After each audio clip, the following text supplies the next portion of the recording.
How to remove Bitmoji from Snapchat. Make sure to watch until the end so you don't make any mistakes. Okay, so first step is really important. What you want to do is after you open up your Snapchat app, click on your Bitmoji icon at the top left.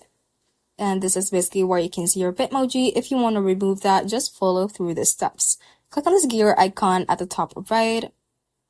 Let's scroll down a bit and focus on the support section. From here, click on I need help and let's wait for this page to load, and then we can search for Bitmoji and click on search and find the option that says how to delete your Bitmoji. If you can't find that, we can go back to the page right here and go back to the settings page.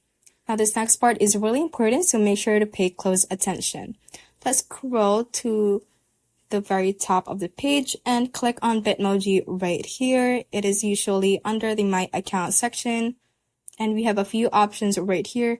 And as you can see at the bottom middle, we have the option that says Remove My Bitmoji. So just tap on that and we can then delete our Bitmoji or remove it. So just click on Remove and that will permanently lose your avatar and everything from your Bitmoji.